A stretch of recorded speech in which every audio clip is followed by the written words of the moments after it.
दोस्तों, क्या आप जानते हैं कि एक तोता ने माता सीता को श्राप दिया था और क्यों दिया? आइए हम जानते हैं।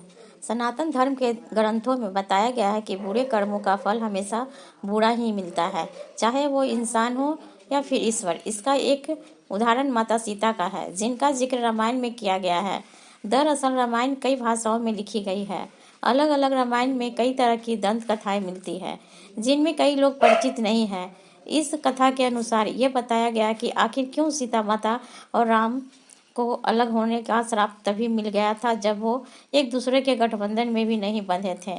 इस कथा के अनुसार माता सीता को एक तोते का श्राप मिला था, जिसकी वजह से उनको भगवान राम से अलग होना पड़ा था। कथा के अनुसार माता सीता बाल्यावस्था में अपनी सहेलियों के साथ बगीचे में खेल रही थी। वही बगीचे में एक तोता का जोड़ा पेड़ पर बैठा था। तोता का जोड़ा भगवान राम और माता सीता के बारे में बातें कर रही थी।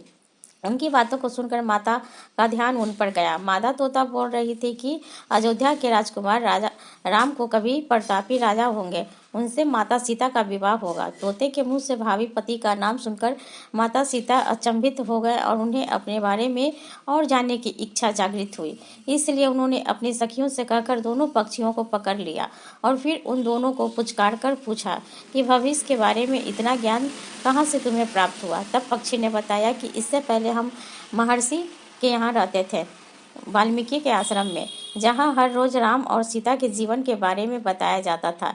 इसलिए उनको दोनों के बारे में हर चीज कंठस्थ याद हो गई है। सीता जी ने पक्षी से कहा कि जिस जनक पुत्री सीता की तुम लोग बात कर रहे हो वो मैं ही हूँ। मुझे मेरे राम के बारे में और भी कुछ जानना है।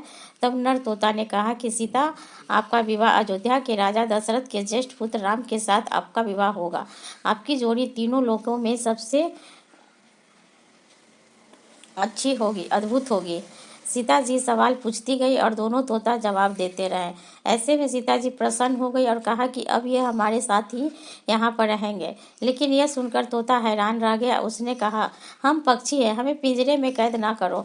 तोते ने इसके लिए बहुत याचना की, पर सीता नर तोते को छोड़ दिया, लेकिन मादे तोतों को नहीं छोड़ा और कहा कि ये मेरे पास ही रहेगी। तब नर तोता ने कहा कि मेरी पत्नी गर्भवती है, इसलिए ऐसे समय पर उनको जाने दो। हम दोनों एक दूसरे का वियोग सहन नहीं कर सकते हैं, इसलिए आप मेरी पत्नी को जाने दें। लेकिन सीता जी ने उनकी न सुनी और एक मादा तोते को बहुत गुस्सा आया और श्राप दे दिया कि जिस तरह तुमने गर्भावस्था में मेरे पति से हमको अलग किया है, वैसे ही गर्भावस्था के दौरान तुमको भी पति वियोग सहना पड़ेगा। इतना कहते हुए मादा तोता ने अपने प्राण त्याग दिए। बताया जाता है कि अगले जन्म में तोता वही धोबी था जिससे माता सीता के चरित्र पर उंगली उठाई थी। इसके बाद भगवान राम ने सीता का गर्भावस्था में दौरान त्याग किया था। तो बोलो मेरे साथ, सीताराम सीताराम, जय सिया राम।